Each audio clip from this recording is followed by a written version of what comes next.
Alignment, home का alignment, alignment का option, alignment का ऑप्शन देख रहे थे ना अपन। तो उसमें से हम लोग ये हॉरिजॉन्टल और वर्टिकल अलाइनमेंट देख लिए थे, इंडेंट देख लिए थे। अब टैक्स कंट्रोलर को हमको देखना है। टैक्स कंट्रोलर में देखो ऑप्शन क्या दिखा है। टैक्स कंट्रोलर में हम क्या करेंगे, पहला दिखा रहा है रॉब टैक्स। रॉब टैक्स का काम क्या होगा, रॉब टैक्स का काम कैसे आएगा बता रहा हूं। हमने यहां पर इंसर्ट कर दिया एक रो, ठीक है। अब मैं इसमें चाह रहा हूं कि भाई यहां पर ना मैं शिखर कंप्यूटर लिखूं, सिर्फ यहीं पर शिखर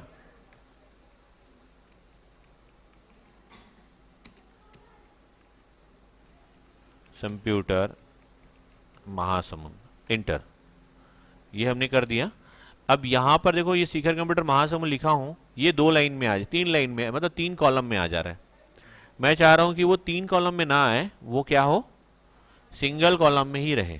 तो उसके लिए हम लोग टैक्स जो है रॉप करेंगे, तो उससे ये जो टैक्स है ये एक कॉलम से आगे नहीं जाएगा।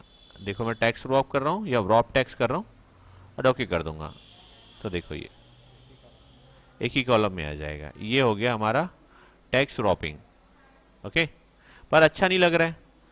मैं चाह रहा हूँ कि नहीं यार वो ना उस शिखर कंप्यूटर महासमुंद पूरा आए, लेकिन चौड़ाई भी ना बढ़े और वो दूसरे कॉलम में भी मच जाए।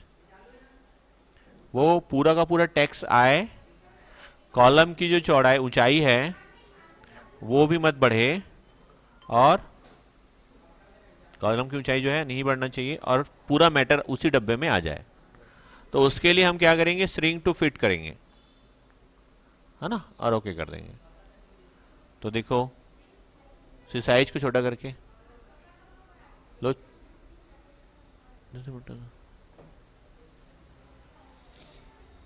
नेक्स्ट ऑप्शन है हमारा इसी में मर्ज सेल।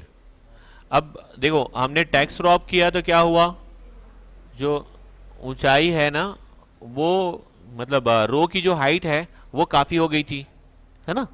रो की हाइट ज़्यादा हो गई थी तो क्या दिख रहा था, पता नहीं चल रहा था, मतलब बेकार दिख रहा था। अब हमने श्रिंक फॉन्ट किया तो क्या हुआ, श्रिंक टू फिट किया तो अब फॉन्ट की साइज बहुत छोटी हो गई, तो भी दिख नहीं रहा अच्छा। तो तीसरा ऑप्शन है हमारा मर्ज सेल। अब इसका मतलब क्या है कि हम ना 2-3 सेल को मर्ज करके ना फॉन्ट की साइज को बढ़ा करके ठीक ठाक कर लेते हैं। तो उसके लिए ना मैं क्या करता हूँ, यहाँ से लेकर के यहाँ तक के साइज सेल को जो है ना सेलेक्ट कर दिया,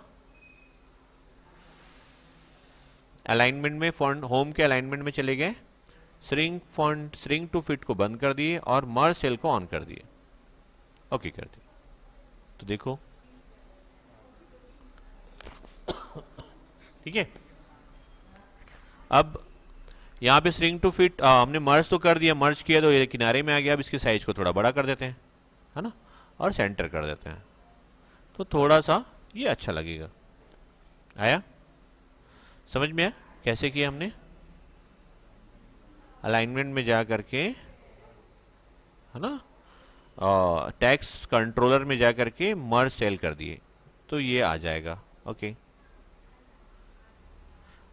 कई बार क्या होता है कि ना हमारे पास ऐसे जो कंटेन होते हैं, ऐसे जो टैक्स होता है इसमें, जैसे यहाँ पे देखो ये एडमिशन दिखा रहा है, तो वो जो ऑप्शन था टैक्स रॉपिंग का, यहाँ पर ये ऑप्शन हमको टूल्स में भी दिख जाएगा यहाँ पर, ठीक है, रॉप का दिख गया। उसके अलावा मान लीजिए आपको इसको सेंटर में लेना है ना, मतलब क्या कर रहे थे अपन, मर्ज कर रहे थे, तो मर्ज को भी हम ना यहाँ से कर सकते हैं।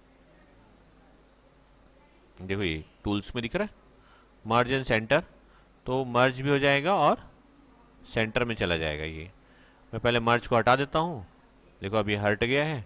अब करना चाहें तो वापस सेलेक्ट करो और मर्ज में जाकर के क्लिक कर दो, ठीक, क्लियर है ये। चलिए कुछ और आगे देखते हैं इसके ऑप्शन को। अब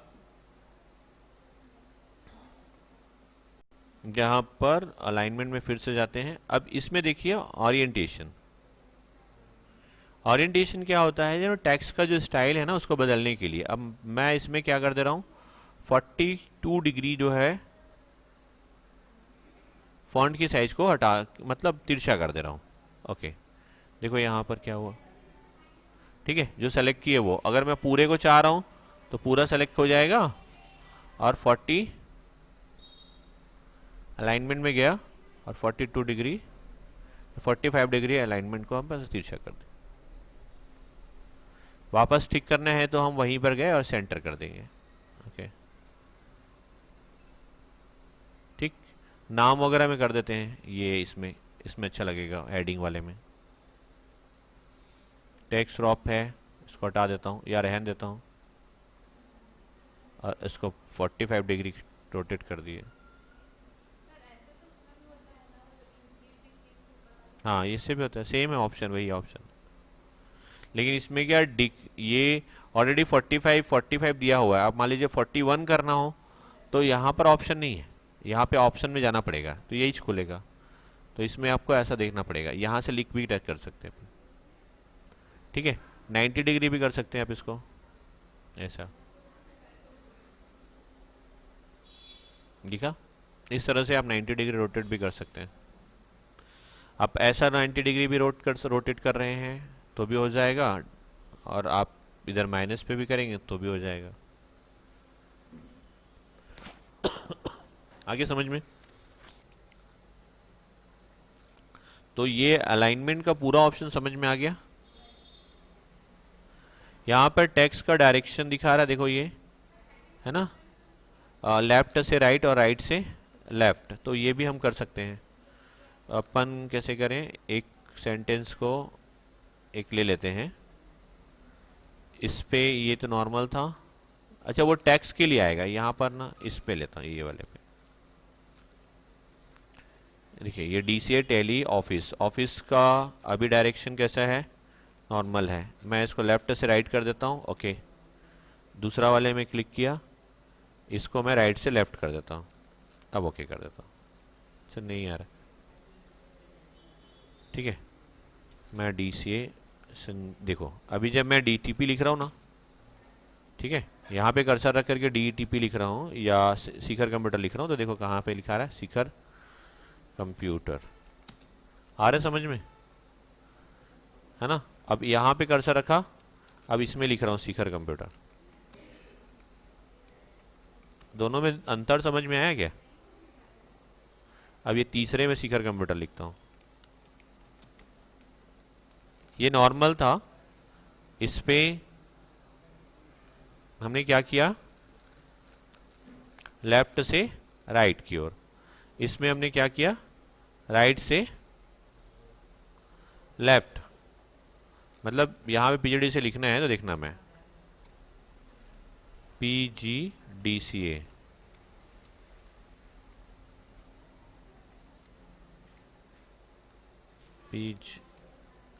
PGDCA, यहाँ पे फिर PGDCA, यहाँ पे लिखा है। अगर मैं यहाँ कर्सर रख के करूँगा ना, PGDCA, अरे यार,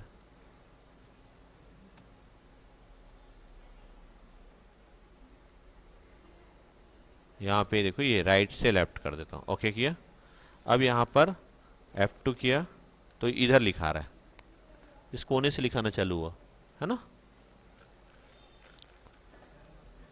नमस्ते। ठीक है, तो डायरेक्शन बस चेंज होता है, उसको कुछ का वो नहीं है। तो अलाइनमेंट का ये पूरा ऑप्शन समझ में आ गया, इसमें कोई डाउट है क्या? नहीं ना। अब अपन आते हैं कहाँ, नंबर पे। नंबर पे देखो ये जनरल में दिख रहा है, फिलहाल जनरल में है। अपन इस पे जाते हैं, ये नंबर में कर देते हैं। इसको मैं करेंसी में कन्वर्ट कर दिया, फिर आगे बढ़ा रहा हूँ। अब ध्यान से देखना, समझ में आ जाएगा। ये अकाउंटिंग में कर दिए, स्टाइल चेंज हो रहा है ना, शॉर्ट डेट, फिर आप लॉन्ग डेट, उसके आगे चले जाइए टाइम,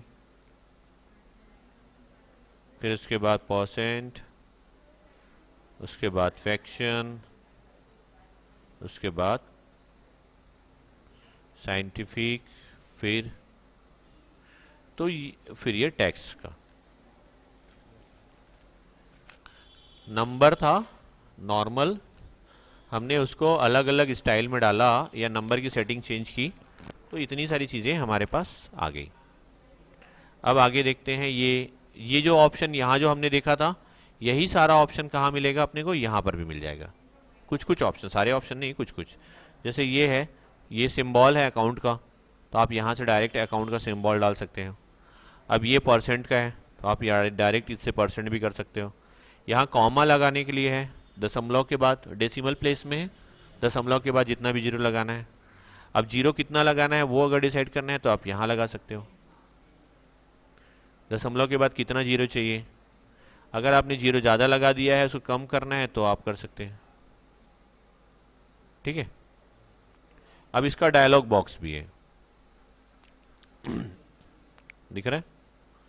इसमें भी वही सेम ऑप्शन मिलेंगे आपको जो हमने यहाँ पे किया, जनरल, नंबर, देखो जनरल, फिर नंबर, फिर currency, accounting, date, time, percent, fraction, दिख रहा है।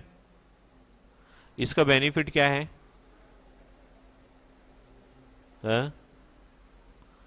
ये जो है ना, क्या होता है कि यहाँ पर मान लीजिए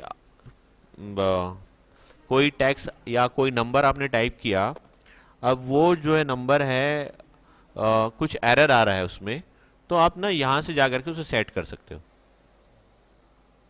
ठीक है। जनरल में तो सिंपल दिख रहा है, नंबर में ऐसा दिख रहा है। आपको अगर ऐसा आ रहा है, डेसिमल प्लेस में दो ही स्थान आ रहा है, दशमलव के बाद 2 नंबर आ रहा है, आपको 3 चाहिए हमेशा, तो आप यहाँ पे 3 कर दो। 4 चाहिए तो 4 कर दो। तो देखो 900 का दिख रहा है, दशमलव के बाद कितना स्थान चाहिए। वैसी करेंसी में आपको इंडियन रुपीस चाहिए तो आप ये सिंबल लिया, आपको दूसरा डॉलर इंडियन रुपीस की जगह में कोई दूसरा चाहिए करेंसी, तो यहाँ दिया हुआ है सबका। अकाउंटिंग में आपके पास है जो रुपीस में दिखा हुआ है अकाउंटिंग को, आप चाहते हैं तो बदलना है तो बदल सकते हो। डेट में जो फॉर्मेट है, रिसेंट में अभी आपका ये फॉर्मेट है, आप अगर उसका फॉर्मेट बदलना चाह रहे हो तो आप यहाँ से जा करके उसके फॉर्मेट को बदल सकते हो।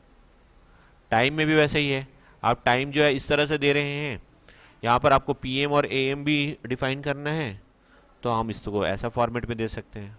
परसेंटेज में भी दिखा रहा है, देखो दशमलव के बाद कितना डेसिमल प्लेस चाहिए। फ्रैक्शन में भी दिख रहा है कि कितना 1:2 चाहिए, या 2:4 में चाहिए, या 4:8 में चाहिए, या 8 से 16 चाहिए, कितना चाहिए, तो वो हम दे सकते हैं। मतलब अप टू 1, मतलब वो उसमें जो है उतने अक्षर जो है आएगा, ऐसा है। साइंटिफिक में भी वैसा दिखा रहा है, +2 +3, ये यहाँ पे कर दो प्लस, दिख रहा है कितने के बाद दिखना चाहिए, तो उतना उतना नंबर आएगा, उसके बाद वो +2 देखेगा।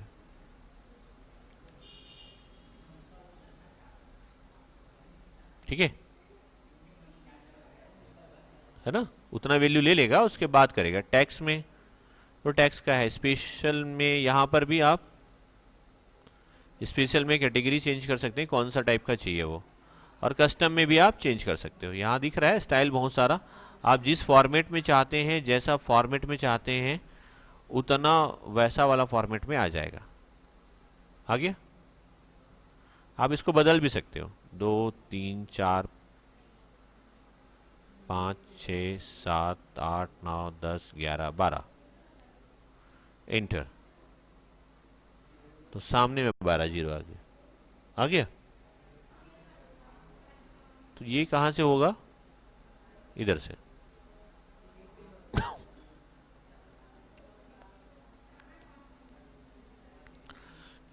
1 2 3 4 5 6 7 8 9 10 11 12, इंटर। देखो 12 अंक का आ गया है ना। अब यहाँ पे 12 अंक डालता हूँ, 1 2 3 4 5 6 7 8 9 10 11 12, इंटर। तो देखो कैसे आ रहा है, ये जनरल में है, ये कस्टम में है ना। अभी इसको 12 के बाद ना 13 14 15 16 आ रहा है, 17 18 19 20 21 22 23 24 25, अब नहीं आ रहा भले, ये अभी 0 0 ले ले रहा है। देखो देखो यहाँ पे ध्यान से देखना, 1 2 3 4 5 6, 6 तक आया। सामने में देखो कितना आया, मतलब उतना ही अक्षर ले रहा है ना जितना मैंने 0 किया था, आगे 0 कर दिया। अब इसको बढ़ाता हूँ, 6 के बाद 7 8 9 10 11, इंटर आ गया। आगे बढ़ाते हैं, 12, इंटर दिख रहा है, 13 14 15 16 17 18, अभी 18 नहीं लिया, नहीं लिया ना, ठीक है। 11 और 12 तक लिया बस, 12 के बाद 0 0 कर दिया। कहाँ पर काम आएगा ये, जब ना कोई बैंक वैंक में काम करोगे या बैंक का अकाउंट नंबर डालोगे ना, वहाँ पर ना वो 12 डिजिट का या 14 डिजिट का अकाउंट नंबर रहता है ना। अब वो 14 डिजिट डालोगे लेता नहीं है, और कई बार 14 डिजिट से कम रहता है तो सामने 0 लगाना पड़ता है। तो आप यहाँ पर सेट कर दो तो उतना ही ले लेगा ये। आ रहा समझ में? देखो 1 लिखूंगा तो बाकी ऊपर का ले लेगा, इधर का। समझ में आ रहा है ना? उतना डिजिट ले लेगा वो। तो ये होता है हमारा कस्टम का। इसको उड़ा देता हूं जी, ले एंटर और एंटर, ठीक। तो नंबर का ये ऑप्शन समझ में आ गया पूरा। ओके करें, इतने को रहने देता हूं।